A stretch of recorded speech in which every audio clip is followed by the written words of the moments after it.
There is a phrase that follows Naruto's Uzumaki throughout his entire life. A promise he repeats so often that it is easy to mistake it for childish stubbornness. I never go back on my word. It is his ninja way. And over time, those words begin to mean something much larger than Naruto simply refusing to quit.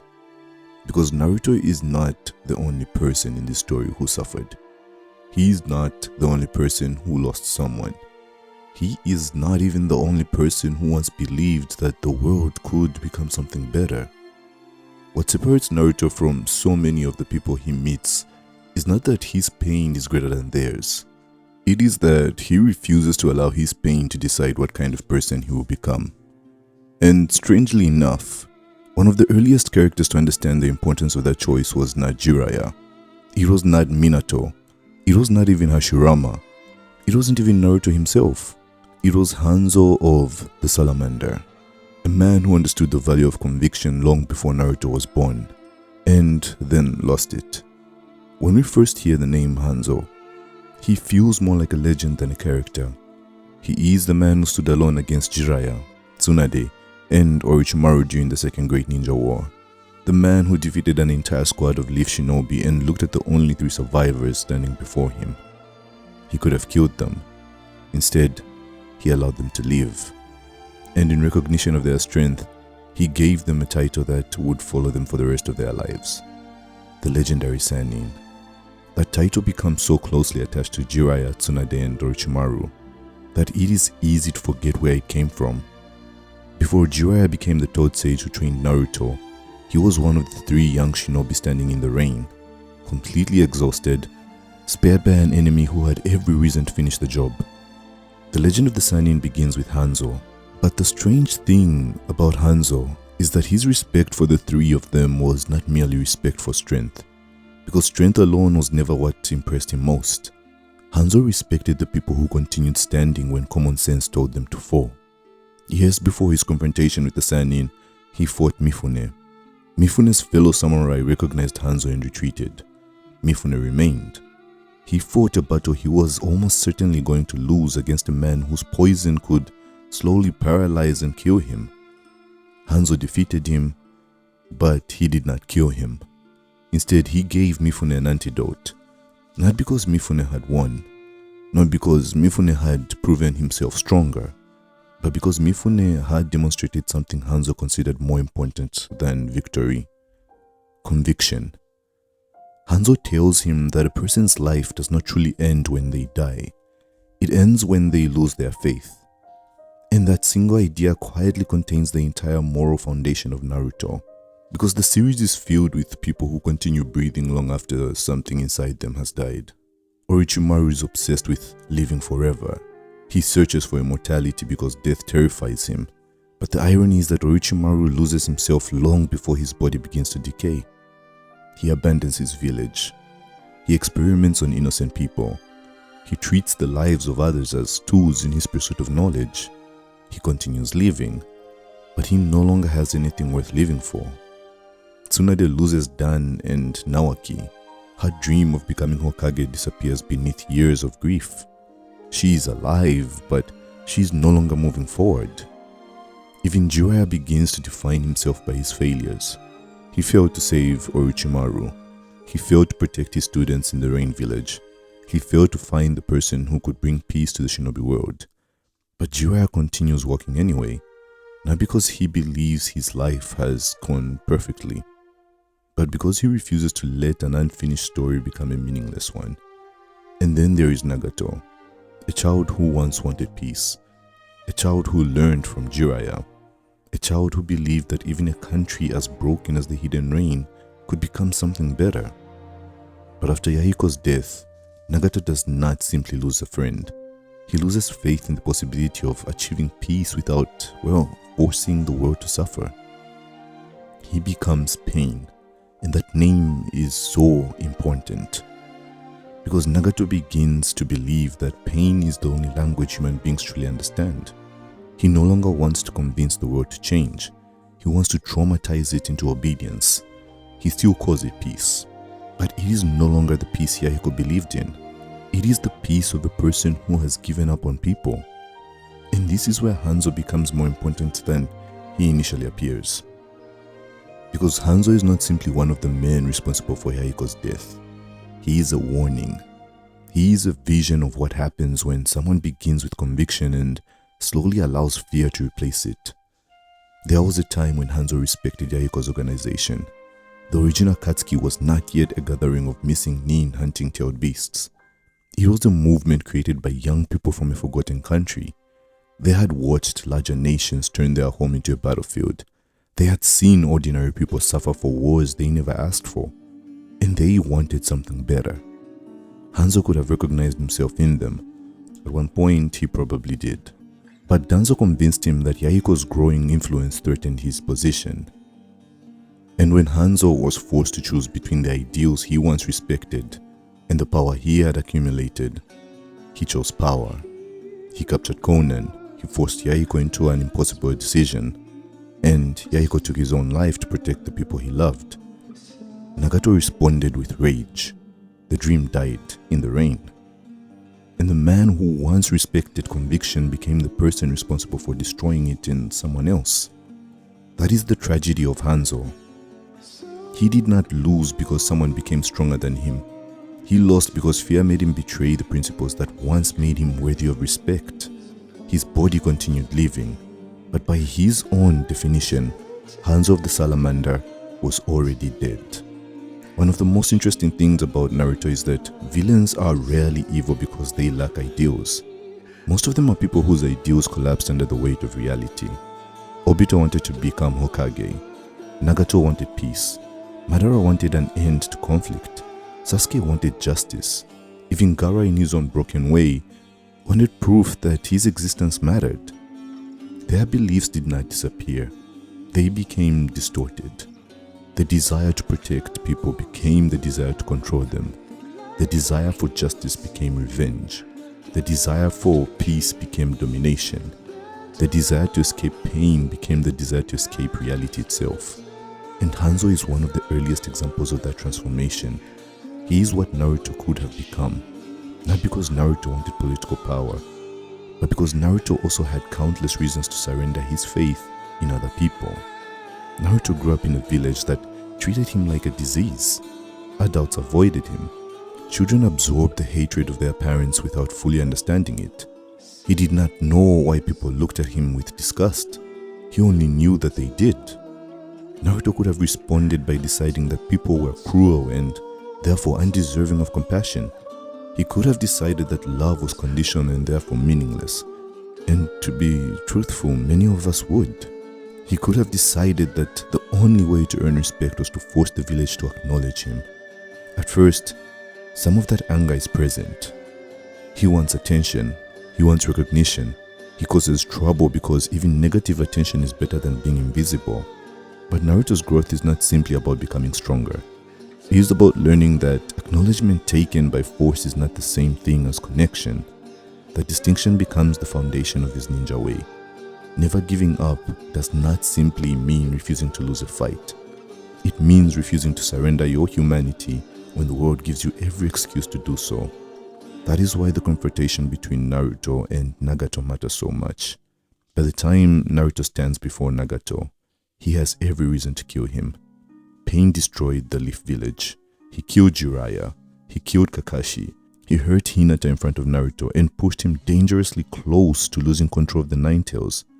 Naruto is not speaking to Nagato from a position of emotional distance. He understands hatred because he feels it. And that is precisely why this scene matters. Naruto does not defeat the cycle of hatred by pretending anger is irrational. He defeats it by refusing to obey it. Nagato tells Naruto his story. He explains how Yahiko died. He explains how the Hidden Rain became a casualty of wars fought by larger nations. He explains why he no longer believes that people can understand one another without pain. And Naruto does something that is far more difficult than simply proving Nagato wrong. He admits that he understands.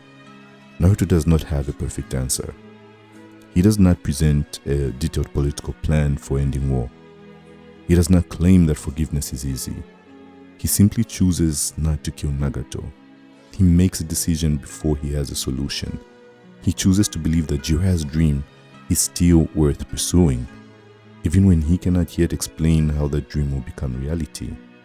That is conviction, and that is where Naruto succeeds, where Hanzo failed.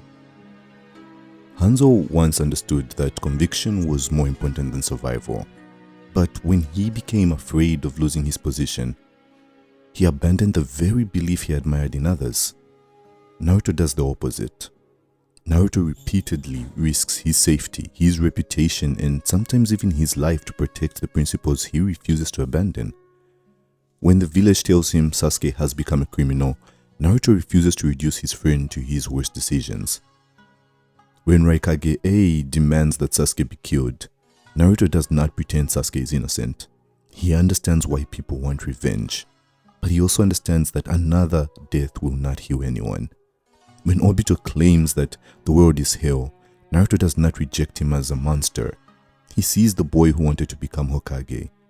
When Neji tells him that destiny cannot be changed, Naruto does not win because he has a sophisticated philosophical argument. He wins because his entire existence is a rejection of that conclusion. Naruto's defining trait is not optimism in the shallow sense. He is not optimistic because life has been kind to him. He is optimistic because he has seen what happens when people abandon hope. He understands, consciously or unconsciously, that despair is not merely an emotion. It can become an identity. It can become a justification. It can become an ideology. And once that happens, a person can commit terrible acts while still believing they are only responding logically to the pain they experienced. This is why Hanzo's final battle with Mifune is such a quiet but meaningful moment. By the Fourth Great Ninja War, Hanzo has been brought back through the reanimation jutsu. But even before his resurrection, he had already become a hollow version of himself. When pain came for him, Hanzo was no longer the legendary shinobi who once stood above the battlefield. He had become paranoid. He surrounded himself with protection. He clung to power. He trusted no one. And pain looked at him with disgust, because Nagato remembered the man Hanzo once appeared to be. The irony is painful. Nagato condemns Hanzo for betraying his ideals, yet Nagato himself also becomes a man willing to sacrifice countless lives for a distorted version of peace. The person Hanzo helped break eventually mirrors him. Both men begin with a belief. Both men experience fear and loss. Both men decide that the world is too cruel for their original ideals to survive. And both men become the very thing they once opposed. But Hanzo's story does not end there. When he faces Mifune again, Mifune reminds him of the man he used to be. The man who spared an enemy because he respected his faith. The man who understood that death was not the greatest tragedy. Losing yourself was. Hanzo realizes that his blade was dulled, not simply because his technique was weakened, not simply because time had passed. His blade was dulled because his conviction has rusted. And for one final moment, Hanzo becomes himself again. He resists Kabuto's control. He turns his weapon against his own body. He ruptures the poison sac inside him and creates the opening needed for the allied shinobi forces to finally seal him. Hanzo cannot undo what he did to Yahiko. He cannot restore Nagato's childhood. He cannot return the hidden rain to the future it might have had. But he can make one final choice. He can entrust his conviction to Mifune. And in that moment, Hanzo proves something that Naruto repeatedly insists upon. Losing yourself does not have to be permanent. The series returns to this idea constantly. Zabuza cries after spending years pretending that shinobi are nothing more than tools. Gaara slowly learns that strength does not have to mean isolation. Tsunade overcomes a fear of blood and accepts the responsibility of becoming Hokage. Nagato entrusts his hope to Naruto. Obito remembers the person he wanted to become. Sasuke eventually accepts that his hatred cannot become the foundation of a new world. None of these characters erase their failures. Redemption in Naruto is not the claim that consequences disappear once someone feels regret. It is the belief that a person should not be reduced entirely to their lowest moment. Hanzo matters because he embodies both sides of this argument. He is the man who understood conviction. He is the man who abandoned conviction. And finally, he is the man who recognized his failure and chose to believe again. In a strange way, Hanzo stands at the beginning of the long chain that eventually reaches Naruto. Hanzo names the Sannin. Jiraiya remains in the Hidden Rain and trains Yahiko, Konan, and Nagato. Nagato inspires the protagonist of Jiraiya's first novel. Minato reads that novel and names his son after its hero. Naruto inherits Jiraiya's dream. Then Naruto stands before Nagato, the student who lost faith and refuses to repeat the same mistake. This does not mean Hanzo intentionally created Naruto's philosophy. He did not. But thematically, Hanzo is one of its earliest ancestors. Before Naruto made never giving up the heart of his ninja way, Hanzo had already identified the true danger facing every shinobi. It was not death. It was surrender. Not the surrender that happens when someone loses a battle. The deeper surrender. The moment when pain convinces you that your principles were naive. The moment when fear convinces you that survival matters more than integrity. The moment when disappointment convinces you that becoming cruel is simply what it means to grow up. Pain believes he has matured beyond Jiraiya's childish ideals. Hanzo believes maintaining power requires ugly compromises. Obito believes reality itself is no longer worth saving. But Naruto rejects the idea that hopelessness is wisdom. He rejects the idea that cynicism is maturity. He rejects the idea that suffering gives someone permission to abandon responsibility for the person they become. And that is why Naruto's determination is so powerful. It is not powerful because he always wins. It is powerful because he continues choosing himself, again and again and again. Perhaps that is why Hanzo's story feels strangely human. Most people do not lose themselves in a single dramatic moment. It happens gradually. A compromise made out of fear, a principle abandoned because it becomes inconvenient, a belief dismissed because maintaining it begins to hurt. Eventually we look back and struggle to recognize the person we once intended to become. Hanzo understood that danger better than most. He simply failed to protect himself from it. And maybe that is why his final moment matters. Because even after years of failure, even after becoming a shadow of himself, Hanzo is given one last opportunity to decide what he wants his life to mean. He cannot change the past, but he can stop running from the person he used to be. In his final act, Hanzo does not reclaim his strength, he reclaims his conviction. And in doing so, he leaves behind the idea that would later define the most important shinobi of his generation. A person does not truly lose when they fall. They do not truly lose when they fail. They do not truly lose when the world breaks their heart. They lose when they allow that pain to become the final author of their story. Naruto Uzumaki never accepted that ending. And long before Naruto learned how to put that belief into words, Hanzo of the Salamander had already understood why it mattered.